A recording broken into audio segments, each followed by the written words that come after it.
uses historical data from similar engineering projects. अब एक there is another suggestion from the engineering side. If you want to start any project, you should collect the same type of project from the other sides regarding collection of data. आप अगर कोई ऐसा project start करने जा रहे हैं जो किसी ने ऑलरेडी पहले किया हुआ है, if you can find out you should find out, if you can not find out it's not problem.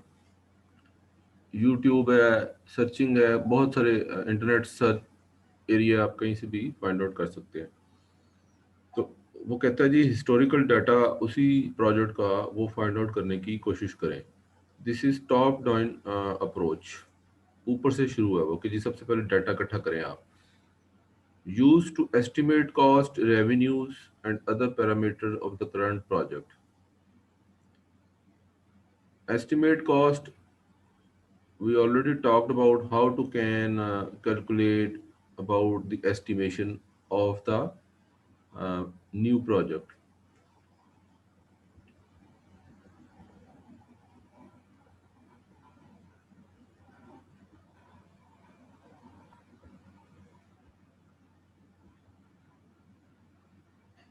Present and future cost,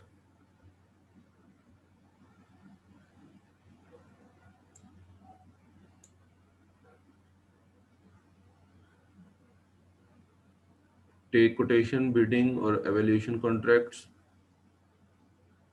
and proposed product price.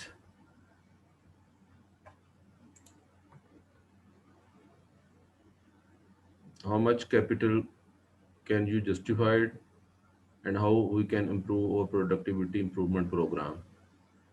These are the different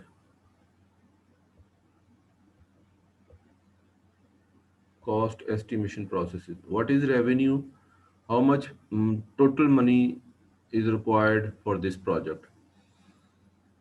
आपको total कितना पैसा चाहिए? और revenue mean कि आप after installation this project how much you will earn, यानी आप product cell करेंगे, मार्केटिंग में जाएंगे और एडवर्टीजमेंट करेंगे, पैसा आएगा, तो सारे खर्चे निकाल के कितना आपके पास प्रॉफिट आएगा।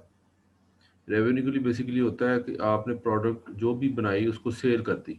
मैंने एक बॉल पॉइंट बनाया, मेरे पास बॉल पॉइंट की फैक्ट्री है, तो 10 रुपये का वो मैंने सेल कर दिया। सपोज मेरी 8 रुपये उस पर कॉस्ट आई थी, सारे कुछ मिला बुला के, तो 10 बॉल पॉइंट एक दिन में बेचे, तो मेरे पास 100 रुपये आया, और 100 रुपये के पीछे मैंने 20 रुपीज़ प्रॉफिट कमाया। तो वो 100 रुपीज़ इज कॉल्ड रेवेन्यू, कि मेरा टोटल रेवेन्यू कितना होगा। ये आप उस टॉप डाउन अप्रोच का प्रोजेक्ट की एस्टिमेशन लगा रहे हैं। कोई भी काम है आप शुरू करना चाहते हैं, जी मैं ये सेल एंड परचेज का काम शुरू करना चाहता हूँ, मैं ये बिजनेस स्टार्ट करना चाहता हूँ, तो आप उसकी एस्टिमेशन कॉस्ट लगाएं, रेवेन्यू देखें कितना आ सकता है। ये टॉप डाउन अप्रोच है। आप डाटा इकट्ठा करें and other parameters for the current project, और पूछें एक दूसरे लोगों से कि जी if anybody is already running a this type of same business, तो उससे इंटरव्यू करें, उससे डिटेल लें। This is the approach of top down approach. Modify original data for changes in inflation, deflation, activity level, weight, energy consumption, size. अब modify जो भी आपके पास data इकट्ठा हो, आपने हिस्टोरिकल डाटा इकट्ठा किया है, आपने कॉस्ट एस्टिमेशन का डाटा इकट्ठा किया है, रेवेन्यू का डाटा इकट्ठा किया है, अदर पैरामीटर्स का डाटा इकट्ठा किया है, तो you should modify that kind of data in the shape of inflation and deflation. मतलब आपने कोई 2 साल पुराना प्रोजेक्ट उठा लिया है जो लोगों ने 2 साल पहले पहले लास्ट टाइम किया था, उससे लास्ट आपको मिला नहीं, और ऐसा, या कोई आपने एक ऐसा प्रोजेक्ट का डाटा उठाया जो 10 साल पहले था, ठीक है जी, आपने उससे जो भी डाटा कलेक्ट करने की कोशिश की वो आपको 10 साल पुराना मिला। ऐसा काम जो आपको कहीं से भी नहीं मिला, और लोगों ने अभी अभी आज तक कोई फ्रेश किसी ने भी सेम टाइप ऑफ प्रोजेक्ट नहीं शुरू किया, तो आपको 10 साल पुराना मिला है। तो वो जो उसकी प्राइसेस हैं या जो उसकी डिटेल है या उसका जो रेवेन्यू और कॉस्ट एस्टिमेशन जो आपको अगर कहीं से उसको डाटा मिले, वो कहेगा जी हाँ मैंने किया था, मेरा इतना खर्चा आया था, उसमें प्लांटेशन की इतनी खर्ची आई थी, मशीनें पैसे इतने लगे थे, मुझे प्रॉफिट अब इतना मिल रहा है। तो वो तो 10 साल पुराना था, ठीक है जी, मेरे पास जगह इतनी थी। तो आप उसको मॉडिफाई करेंगे इन्फ्लेशन के रेट से कि जी आजकल उसकी क्या प्राइस है, ठीक है। अगर तो प्राइसेस ज़्यादा हो चुकी हुई हैं तो that is called inflation rate, और अगर कोई किसी की प्राइस कम हो गई है तो आप उसको डिफ्लेशन कहेंगे। अब प्राइसेस तो डे बाय डे बढ़ती ही हैं, कम तो आज तक मैंने भी नहीं देखी पिछले 50 साल से। तो that is called inflation rate कि आप प्राइसेस किस हिसाब से बढ़ रही हैं, 2%, 3%, 5%, 20%। तो जैसे कहते हैं जी इमरान खान की हुकूमत जब आई तो उस वक्त एक आटे का थैला कितने का था, आज कितने का है। तो सपोज अगर 100 रुपये का था और आज 200 रुपये का है, तो इसका मतलब 100% इन्फ्लेशन रेट हो चुकी है। और अगर वो 150 रुपये का आटे का थैला है तो इन्फ्लेशन रेट 50% चल रही है।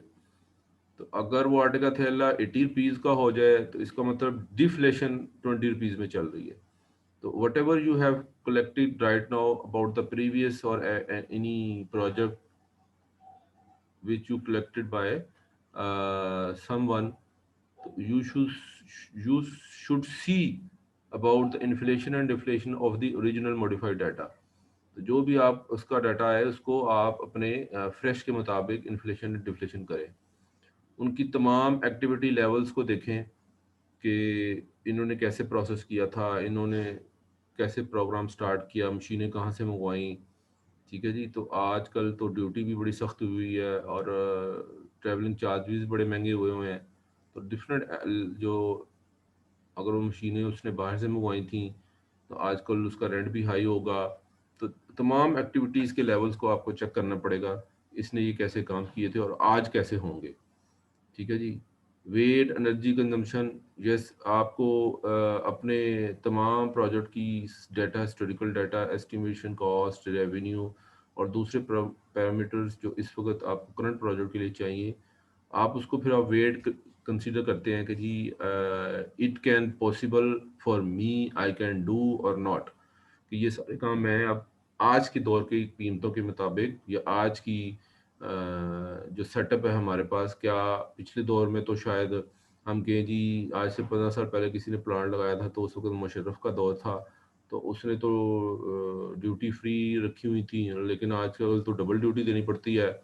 तो मैं इसको इंपोर्ट कैसे करवाऊंगा, there are lot of problems you can face. तो एनर्जी कंजम्पशन जी, ये उस वक्त तो ये इस वक्त एनर्जी इतनी लेता था, आजकल जो न्यू मशीनें आ रही हैं मैंने पता किया है, तो मशीनों की अपनी अपनी एक कैपेसिटी है। जैसे आप एक बल्ब भी खरीदते हैं तो वो 1000 वाट का होता है, कोई ये एलसीडी खरीदते हैं तो वो भी 100 वाट की मिलती है आपको। तो अगर उन्होंने मशीनें 10 साल पहले खरीदी थी तो आज हो सकता है वही मशीनें तो नहीं बन रही, तो नए वाट के साथ आ रही हैं, तो आपका टोटल कंजम्पशन हो सकता है बढ़ भी सकती है। तो a lot of in different things indicates you के जी आपको कैसे सेटअप लेके चलना है, उसका साइज बढ़ गया, कम हो गया, काफ़ी चीज़ें हो सकती हैं। तो this is called top down approach. Best use is early in the estimating process. सबसे अच्छा इस्तेमाल इसका टॉप डाउन अप्रोच का ये है कि जब आप एस्टिमेट कर रहे होते हैं अपने प्रोसेसेस का, तो आपको तब ये हेल्प करता है, ठीक है। आप शुरू से शुरू करते हैं आपके लिए ये मुझे इसकी एस्टिमेशन प्रोसेस कैसे करना है जो हमने कल डिस्कस किया था। अच्छा, अब सेकंड टाइम जी है जी बॉटम अप अप्रोच, उसमें क्या कुछ करना है आपने, मोर डिटेल कॉस्ट एस्टिमेटिंग।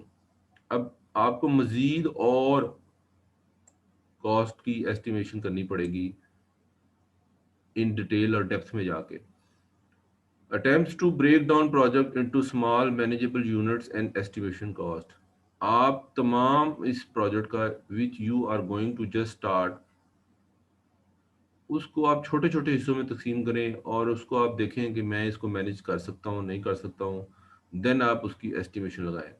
यूं क्योंकि हो सकता है जब वर्कर को पिछले 10 साल पहले हायर किया था तो उस वक़्त मशीन का ऑपरेटर कोई नहीं था और उसने अपने बड़े चार्जेज़ लिए, तो सैलरी बड़ी देनी पड़ी उसको, उसका सुपरवाइज़र ढूँढ के लाना पड़ा कहीं से। तो आजकल 10 साल गुज़र गए हैं, कई हो सकता है सुपरवाइज़र और ऑपरेटर, कई ऑपरेटर सुपरवाइज़र तैयार हो चुके हों। ऐसे ही होता है मार्केट में, जब पाकिस्तान में कोई नई मशीन आती है तो उस वक़्त उसका ऑपरेट करने का मसला बहुत हाई होता है। जब वो मशीन पुरानी हो जाती है, तो फिर मार्केट में उसके सब उस तरह के ऑपरेटर आपको कई और जगह से भी मिल सकते हैं और ईज़िली उसकी सैलरी भी आपको मैनेजेबल यूनिट्स में आपको पे करनी पड़ेगी। कोई हाई पेड नहीं करना पड़ेगा। तो ब्रेक डाउन प्रोजेक्ट मीन ये है कि छोटे-छोटे उसके हिस्से बना लें।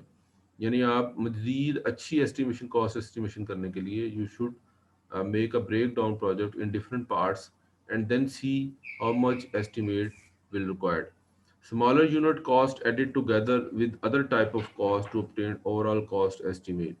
इसी तरह ये जो छोटे छोटे कॉस्ट यूनिट्स हैं इनको सबको इकट्ठा करें और दूसरी टाइप्स की कॉस्ट को भी, तो तब आपको ओवरऑल कॉस्ट इकट्ठी हो जाएगी।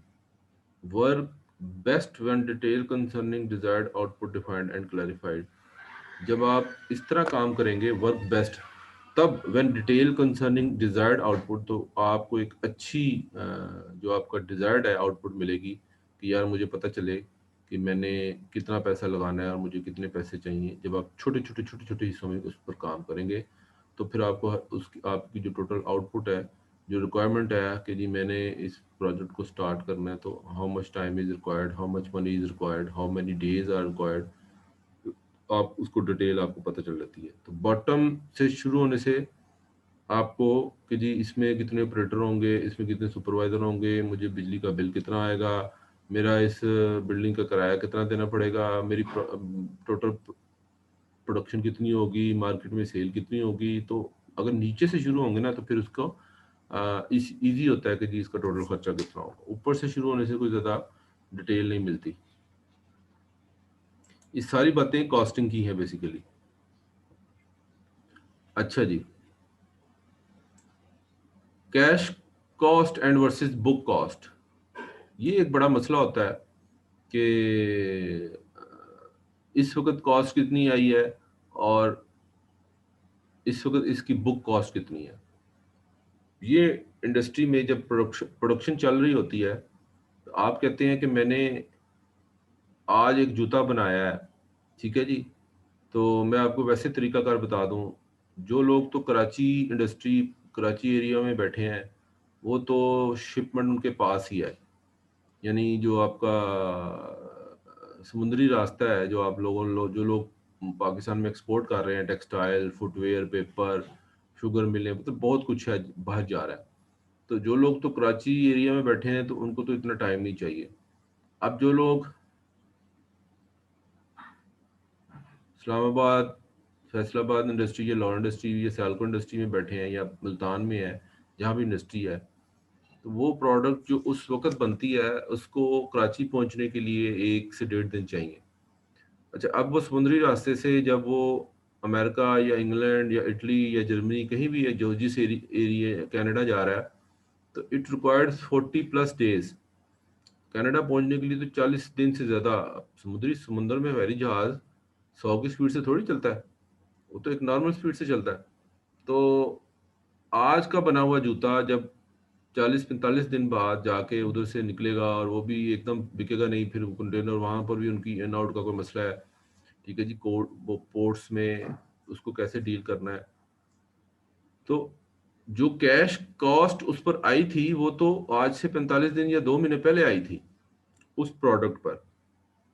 तो हम 2 महीने बाद, यहाँ तो आपको पता है कि पाकिस्तान में हर 15 दिन बाद पेट्रोल की प्राइस चेंज हो रही होती है। तो पेट्रोल की 15 दिन बाद प्राइस चेंज होने के बाद आपकी महंगाई भी साथ साथ बढ़ जाती है। तो जो कैश कॉस्ट आपकी 2 महीने पहले आई थी, वो 2 महीने बाद डिफरेंट होती है। रॉ मटेरियल जब आप परचेज करते हैं, तो 2 महीने पहले अगर मैंने कॉटन उठाई थी तो उसका कुछ रेट और कुछ था, जो 2 महीने बाद मैंने रेट उठाया उसका कैश कॉस्ट कुछ और था। तो the cash cost is A cost that involves payment in cash and the result in cash flow. अब दो चीजें हैं, एक payment in cash and the result in the cash flow. What is cash flow? कि मैंने कुछ earn किया, मेरी पॉकेट में पैसे आए, दैट इज इन कैश। और मैंने कुछ खर्चे किए थे उस चीज में, मैंने बच्चों को सैलरी देनी थी, बिजली का बिल देना था, दैट इज आउट कैश। इसको बोलते हैं flow of cash, cash flow. कि कैश फ्लो हो रहा है, कुछ पैसा आ रहा है, कुछ कुछ पैसा जा रहा है। ठीक है जी। और पेमेंट इन कैश कि जब आप किसी को पेमेंट करते हैं, जैसे मैंने किसी से रॉ मटेरियल खरीदा अपनी प्रोडक्शन के लिए, तो मैंने उसको पेमेंट कैश में कर दी। और अगर कोई लोग कहते हैं जी क्रेडिट पर करें, मतलब मैं 15-20 दिन बाद दूंगा, मेरी शिपमेंट आएगी, पैसे मुझे मिलेंगे, शॉप मेरी प्रोडक्शन तो मैंने कर दी। आप कहते हैं मैंने रॉ मटेरियल वाले को भी पैसे पेमेंट करने हैं क्योंकि मैंने प्रोडक्शन कर ली है, आखिर उससे चीज़ें लेके मैंने बनाई हैं। तो आप कहते हैं कि जी मैं तुम्हें 15 से 20 दिन बाद दूंगा, मैंने ये चीज़ें सेल करनी है, मेरे पास कुछ पैसे आएंगे, तब मैं तुम्हारा खर्चा निकालूंगा। तो वो उससे फिर आप उधार पेमेंट करते हैं कि जी अभी 15-20 दिन इंतजार करो। तो फाइनेंस की जुबान में याद रखें, उसको कहते हैं क्रेडिट पेमेंट। ठीक है जी। शुरू शुरू में जब भी मैं भी इंडस्ट्री में गया था, तो एक तो ये कैश फ्लो का जो सब्जेक्ट इस वक्त हम मैं आपको पढ़ा रहा हूँ, ये हमारे टॉपिक ही नहीं था, समझ ही नहीं आती थी। तो कैश इन फ्लो, पैसा कुछ खर्च होना, और उसको आउटफ्लो कहेंगे। और अगर पैसा आपकी पॉकेट के अंदर आ रहा है तो दैट इज इन कैश। इस दोनों को कहते हैं कैश फ्लो। और पेमेंट अगर आप किसी भी चीज की रॉ मटेरियल के अगेंस्ट करते हैं तो वो कैश होगी, और अगर आप उधार करते हैं तो उसको हम क्रेडिट कहते हैं, क्रेडिट पेमेंट। उधार का मतलब क्रेडिट, CREDIT। तो cash is a cost that involve payment in cash and result in cash flow. तो कैश कॉस्ट फिर क्या हुई कि जो भी आप पेमेंट करेंगे वो अगर कैश में करेंगे तो वो कैश कॉस्ट कहलाएगी। और अगर आप कैश फ्लो की सूरत में आप कहते हैं जी वो आउट कैश हो गया क्योंकि मैंने कैश किसी को दिया है, तो वो मेरी पॉकेट से निकल गया है, तो वो आउट कैश कहलाएगा। और अगर मुझे प्रोडक्ट की सेल होके मेरे पास कैश पेमेंट आती है, तो हम उसको इन कैश कहेंगे क्योंकि वो आपकी पॉकेट में आ रही है। And what is book cost? तो book cost is a non cash cost. ठीक है जी। जिसको हम कैश नॉन कैश कॉस्ट कहेंगे, यानी पैसे वाली नकद पैसे वाली कॉस्ट नहीं है। That is a payment that does not involve cash transfer. अब ये जो इसका ताल्लुक पेमेंट से नहीं होता, और ना ही कोई ऐसी ट्रांजैक्शन होती है। ट्रांजैक्शन मीन आपको पता है, आजकल बच्चों को पता होता है कि जी मैंने कुछ पैसे दिए या कुछ पैसे लिए, कुछ ट्रांजैक्शन हुई। Book cost represent the recovery of the past expenditures over a fix period of time. अब बुक कास्ट वो है जो जाहिर करती है कि मैंने कुछ पिछले दौर में कुछ खर्चे किए थे, उसकी रिकवरी हुई है। ठीक है। आपने देखा जी फलां मुझे पार्टी ने पैसे देने थे, फलां पार्टी ने पैसे देने थे, अच्छा जी ये बी पार्टी ने भी देने थे, सी पार्टी ने भी देने थे, लोगों ने मेरे से उधार मार। आप प्रोडक्ट तैयार कर रहे हैं ना, आप एक इंडस्ट्री के मालिक हैं, और आप या प्रोडक्शन बना रहे हैं किसी भी चीज़ की, तो कुछ लोग आपसे उधार भी ले जाएंगे, यार भी पहले हाल पैसे नहीं है, मैं आपको बाद में दूंगा। तो आप नोट कर लेते हैं कि जी ए ने मुझे 20 रुपए देने हैं, बी ने मुझे 40 रुपए देने हैं, सी पार्टी ने मुझे 100 रुपया देना है।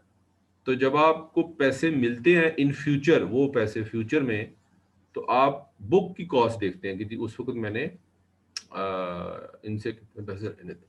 That is fix period of time, यानी वो फिक्स होता है। देखें ये नहीं होता कि अच्छा यार ये चीजें उठा रहा हूँ तो मैं आपको 6 महीने बाद दे दूंगा, नहीं। वो 10 से 15 दिन, 2 हफ्ते का टाइम होता है बस कि जी आपने 2 हफ्ते के अंदर पेमेंट करनी है। तो इसलिए उसके साथ लिखा है कि जी book cost it also represent the recovery of the past expense and over a fix period of time. यानी आपने फिक्स पीरियड उनसे लेना है। आपने ये नहीं कहना अच्छा यार चलो आज चीज़ें उठा लो तो मुझे 2 साल बाद दे देना, नहीं ऐसे नहीं होता। फिर तो आपको सारे बंदे आके चीज़ें उठा के ले जाएंगे, 2 साल बाद पेमेंट करेंगे, तो आपके खर्चे कैसे पूरे होंगे, लोगों को सैलरियाँ कहाँ से देंगे। तो this is a difference between cash cost and book cost. ये आपको कॉस्टिंग में अक्सर जरूरत आती है कि जो पैसा नकद पॉकेट में आ रहा है इनफ्लो, एंड जो पॉकेट से बाहर जा रहा है खर्चे की सूरत में आउटफ्लो, और जो पैसा आपको कैश की सूरत में मिल रहा है कैश पेमेंट, और जो आप क्रेडिट उधार कर रहे हैं वो पेमेंट इन क्रेडिट। और बुक कॉस्ट जो आपने कोई पिछली चीज नोट की हो उसके अगेंस्ट कोई पैसे आ रहे हैं, ठीक है ना। एक तो आप कोई चीज़ बेच रहे हैं तो आपके पास पैसे आ रहे हैं, इनफ्लो हो रहा है। अब आपको पास कोई पिछले लोग भी आके पैसे दे गए कि यार मैंने आज से 15 दिन पहले ये चीज़ आपसे प्रोडक्शन ली थी तो ये उसके पैसे हैं, लेकिन आपने चीज़ बेची तो थी ना, और आपने नोट की हुई थी, तो इसलिए उसको बुक कॉस्ट कह देते हैं। तो जो चीज़ बेच के आपके पास फौरन पैसे आ जाएं वो कैश फ्लो है, और जो आपके पास पैसे आए इन कैश, वो आप अगर कोई पिछले उधार किए हुए थे तो उसको हम बुक कॉस्ट में कह देते हैं, क्योंकि ये यार पीछे नोट किया हुआ था हमने, तो इसलिए उसके पैसे आए हैं।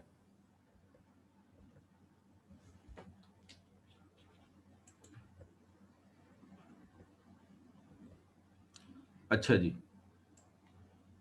कैपिटल एंड इन्वेस्टमेंट दो मुख्तलिफ चीज़ें हैं। आपने कोई प्रोजेक्ट स्टार्ट करना है, कोई इंडस्ट्री लगानी है एज इंजीनियर, या आप प्रोडक्शन डिपार्टमेंट के हेड हैं, या आप मेंटेनेंस डिपार्टमेंट के हेड हैं, किसी जगह काम कर रहे हैं, तो आप कहते हैं जी हमने ये, अगर हम इतनी इस दो मशीनें और लगा लें तो हमारी प्रोडक्शन बढ़ सकती है। आप प्रोडक्शन डिपार्टमेंट से बात कर रहे हैं। आप अब प्रोडक्शन क्यों बढ़ानी पड़ती है कि जी डिमांड बढ़ गई है, मार्केट वाले कहते हैं जी प्रोडक्शन हमें और दें। क्यों दें? क्योंकि जी मार्केट में सेल बढ़ गई है।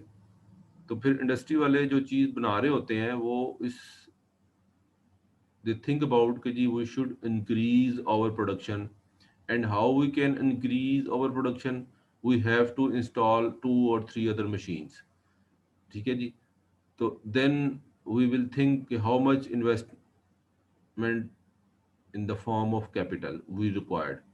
अब हमें इस इन्वेस्टमेंट के लिए कितना पैसा चाहिए, दैट इज कॉल्ड कैपिटल। तो ये आप इंडस्ट्री में भी जाएंगे, हर बंदा जो आज इंडस्ट्री लगाता है वो सेम पोजीशन पर नहीं बैठा रहता, वो डे बाय डे अपने आप को बढ़ता है। वो कहता है मेरी अर्निंग अगर डेली की 10,000 रुपये हो रही है, मैं प्रॉफिट कमा रहा हूँ, तो हर इंसान के दिल में एक लालच बैठा होता है कि मैं इस 10,000 को 20,000 कब करूँगा, 30,000 कब करूँगा। मेरे पास एक गाड़ी है, मेरे पास दो गाड़ियाँ हों, मेरे पास एक घर है, मेरे पास दो घर हों, मेरे पास, यानी हर बंदा अपनी इम्प्रूवमेंट के लिए पीछे पड़ा होता है। तो इंडस्ट्री के अंदर मालक, इंजीनियर्स, वो या तो एक नई इन्वेस्टमेंट भी कर सकते हैं या एक छोटी सी मशीन पर भी इन्वेस्टमेंट कर सकते हैं। तो उस इन्वेस्टमेंट के लिए you need a money that is called capital, उसको हम कैपिटल कहते हैं। अब उसमें कुछ टर्मिनोलॉजीज हैं जिसका वो जिक्र कर रहा है। अब वो कहते हैं जी how much investment cost is required, कि इस पूरी इन्वेस्टमेंट में कितनी कॉस्ट लगेगी। क्वेश्चन ये है कि अगर आप एक मशीन लगाना चाहते हैं, या आप दो मशीनें लगाना चाहते हैं, या आप बिल्कुल ही सेपरेट प्लांट लगाना चाहते हैं, तो आपको इस इन्वेस्टमेंट के लिए कितना खर्चा होगा, that is called investment cost. ठीक है जी, बड़ी क्लियर टर्मिनोलॉजी में समझा रहा हूँ कि जो भी आपने इन्वेस्टमेंट करनी है इस पर कितनी कॉस्ट आएगी, उसी को हम कैपिटल इन्वेस्टमेंट भी कहते हैं कि कैपिटल। अब ये सेम टर्मिनोलॉजी है, इन्वेस्टमेंट कॉस्ट और कैपिटल इन्वेस्टमेंट। ठीक। अब जब आप इन्वेस्टमेंट को पहले यूज करेंगे तब आप कॉस्ट कहेंगे साथ, और अगर आप कैपिटल कहना चाहते हैं तो उसको इन्वेस्टमेंट कहेंगे। नाम से जाहिर है कि जी उस इन्वेस्टमेंट में कितना खर्चा आएगा, या उस इन्वेस्टमेंट के लिए कितना पैसा चाहिए मुझे, एक ही बात है। इसीलिए उसको इन्वेस्टमेंट कॉस्ट और कैपिटल इन्वेस्टमेंट कहते हैं। That is the capital money required for the most activities of the face. Very clear कि हमें, मुझे इतना पैसा चाहिए ये सारे काम करने के लिए। मैं मशीन खरीदूंगा, मैं उसके ट्रैवलिंग चार्जेस दूंगा, मैं उसको जब अपनी फैक्ट्री में लेके आऊंगा तो उसको इंस्टॉल भी करूंगा, फिर मुझे एक आधा ऑपरेटर भी चाहिए होगा, उसको additional operator I need to run this type of machine. तो सारी एक्टिविटीज उस फेज में आप लिखेंगे, खाली उस मशीन की कीमत नहीं डालेंगे। ठीक है जी।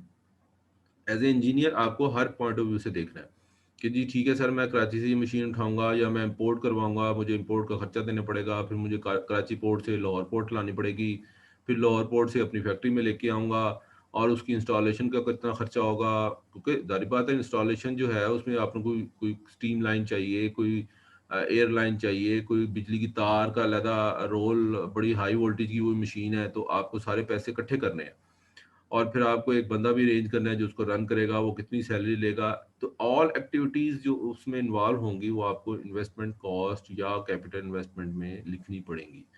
तो ये जो कैलकुलेशन आप कर रहे हैं ये सारी की सारी, that is called investment cost. खाली मशीन की कॉस्ट नहीं होती, ठीक है जी। आप एक प्लांट भी अगर लगाना चाहें या इन्हांसमेंट ऑफ प्रोडक्शन भी करना चाहें, अपनी प्रोडक्शन को बढ़ाना भी चाहते हैं, तो from all aspects you have to see, आपको तमाम एस्पेक्ट के थ्रू देखना पड़ता है कि इसका लाने का खर्चा कितना है। कई दफ़ा 15 सालों में मेरी अपनी लाइफ में इंजन आते थे, बड़े बड़े जनरेटर आते थे, बड़े बड़े बॉयलर आते थे।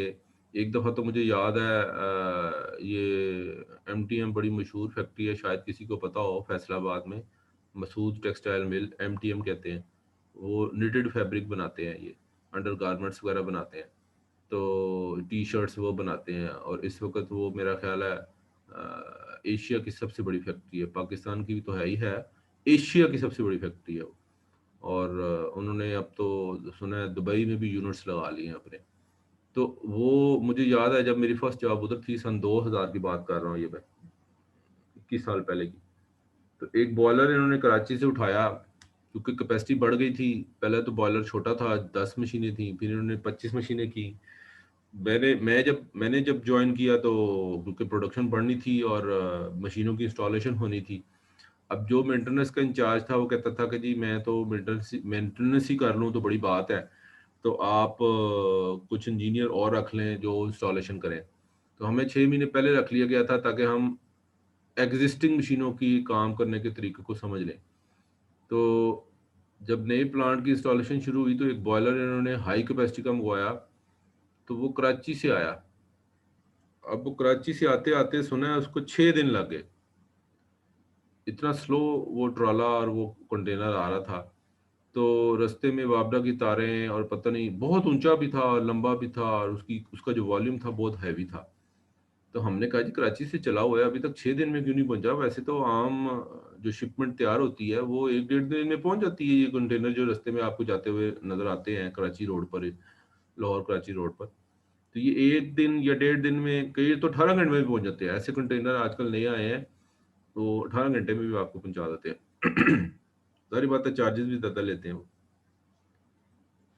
तो वो जब 6 दिन बाद वो बॉयलर इंडस्ट्री के अंदर पहुंचा, तो मेन गेट और उसका साथ 2 पिलर होते हैं। अक्सर आप जाए ना किसी भी इंडस्ट्री के अंदर, तो छोटा दरवाज़ा साथ होता है और बड़ा दरवाज़ा साथ होता है, तो बीच में मोटा सा पिलर होता है। तो वो पिलर भी तोड़ना पड़ा इनको, वो इतना है, मतलब उसका वॉल्यूम इतना ज़्यादा था। और साथ में एक छोटा सा दफ्तर होता है जिसमें वो इन आउट का सिस्टम होता है, उसको भी तोड़ना पड़ा। तो वो 2 दिन, क्योंकि किसी को आइडिया नहीं था कि कितना बड़ा बॉयलर आ रहा है, तो वो 2 दिन बेचारा बाहर इसीलिए खड़ा रहा कि जी पिलर को भी तोड़ना है, गेट गेट को भी निकालना है, और साथ कमरे को भी उतारना है। तो दिन रात जनाब ड्यूटी लगी कि आप निगरानी करें और एक एक रिपोर्ट दें। तो मैं 2 दिन मुश्किल से, बड़ी मुश्किल से वो मैंने गुजारे। मुझे अभी भी याद है, बड़ा टफ टाइम था।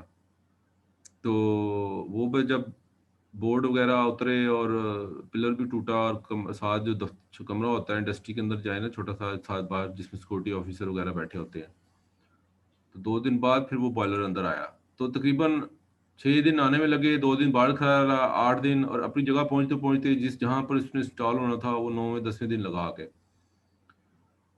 तो ये सारा खर्चा भी होता है उसमें। मैंने ये कहानी इसलिए सुनाई है कि जी ठीक है, गेट को खोलना है, किसी मजदूर ने, लेबर को हम कॉन्ट्रैक्ट देंगे, यार ये गेट तोड़ दो, ये पिलर भी तोड़ दो, ये कमरा भी तोड़ दो, वो मुफ्त में थोड़ी तोड़ेगा।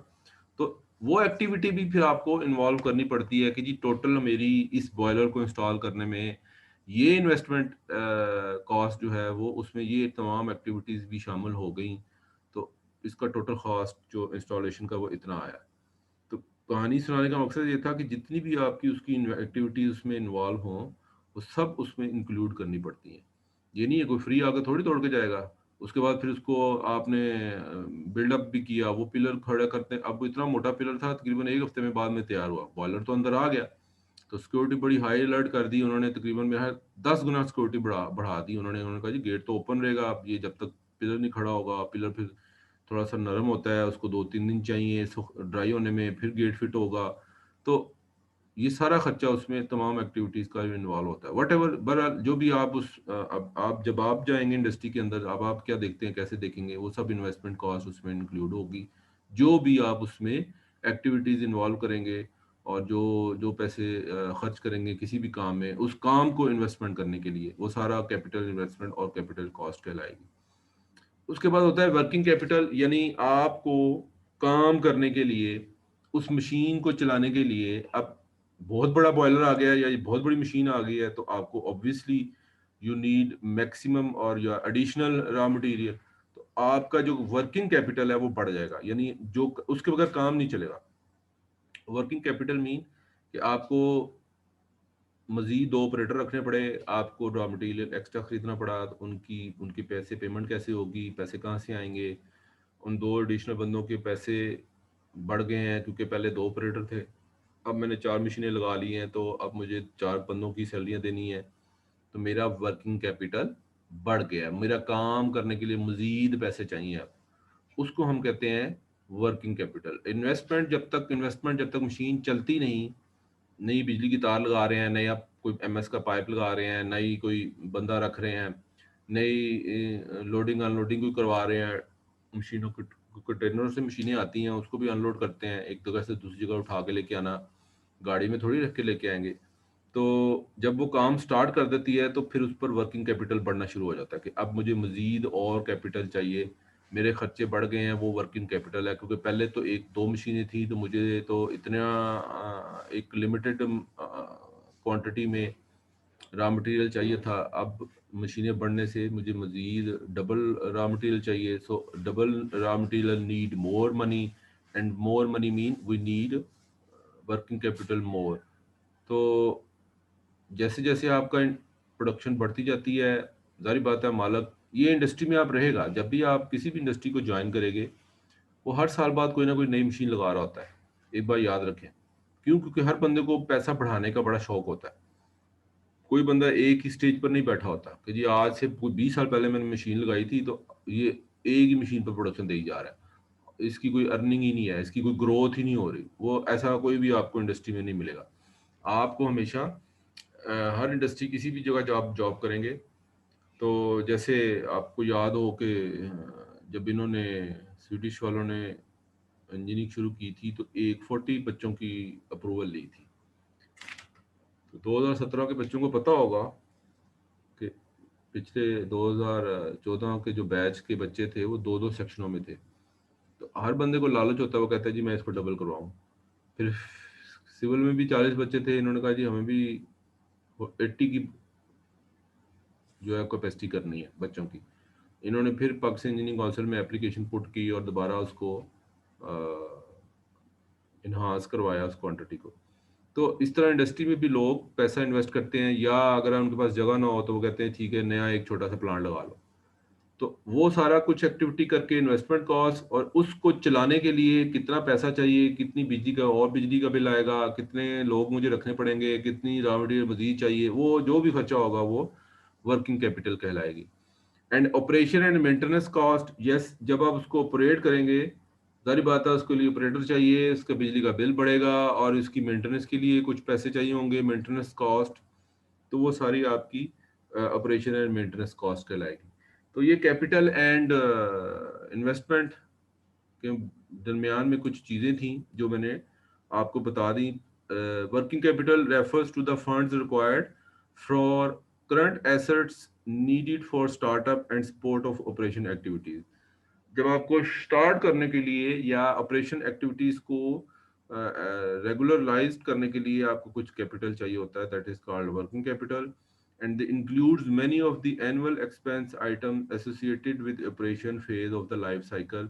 जितने भी ऑपरेशन होने हैं इस मशीन के थ्रू, उसकी मेंटेनेंस का भी खर्चा आएगा, उसकी ऑपरेटर जो चलाएगा वी हैव टू पे हिज सैलरी, और बिजली का बिल भी आएगा, वी हैव टू पे ओवर इलेक्ट्रिसिटी बिल, तो that is called operation and maintenance cost. ये सारी चीज़ें जो इस लेक्चर में आप पढ़ रहे हैं, ये किसी भी इंडस्ट्री को ज्वाइन करेंगे ये पीछे नहीं छोड़ेंगी। वो आपसे बार बार यही कहेंगे कि मेरा वर्किंग कैपिटल क्यों बढ़ रहा है, पहले तो मैं इतना पैसों से प्लांट चला लेता था, अब मुझे मजीद पैसे देने पड़ते हैं, फिर आप इंजीनियर को जस्टिफाई करना पड़ता है कि जी सर पहले चीज़ें इतने की आती थी, अब रॉ मटेरियल महंगा हो गया है, पहले सैलरियाँ इतनी होती थी, अब मुझे 10 सालों में ऑपरेटर को इंक्रीमेंट दे दे कि अब वो वही बंदा सैलरी 10 साल बाद इतनी ले रहा है, तो ये वर्किंग कैपिटल भी बढ़ते हैं और इन्वेस्टमेंट कॉस्ट भी बढ़ती है। जब आप कोई नई मशीन आज 10 साल पहले लगाई थी और आज लगा रहे हैं, जारी बात है आज की सिचुएशन डिफरेंट है। पिछले 10 साल की इन्फ्लेशन हो चुकी हुई है, डिफ्लेशन तो आपको कहीं भी नहीं मिलेगी। और इसी तरह ऑपरेशन और मेंटेनेंस कॉस्ट भी बढ़ जाती है। जो बेरिंग या जो बेल्ट या जो गियर आप 10 साल पहले खरीदते थे वो आज मार्केट में प्राइस नहीं है, आज उसकी डिफरेंट प्राइस है। तो हम मुझे जो याद है 15 साल में 10% का मार्जिन होता था कि हर साल आपकी कोई भी जो मशीन की कॉस्ट आ रही है उसको 10% बढ़ा दिया जाता था कि आप को ज़्यादा खर्चा करने की भी इजाज़त है 10% के हिसाब से। अगर एक मशीन पर लाख रुपए खर्चा आ रहा है, सपोज मैं बात कर रहा हूँ साल में, तो वो ऑटोमेटिकली कह देते थे कि जी आप 1,10,000 कर लें। ठीक है जी, ये सारा कुछ है। इसके बाद नेक्स्ट हम करेंगे यही, इसी को कंटिन्यू करेंगे। तो टाइम शॉर्ट है, I will finish my lecture. Camera on करके मुझे अटेंडेंस दे दें।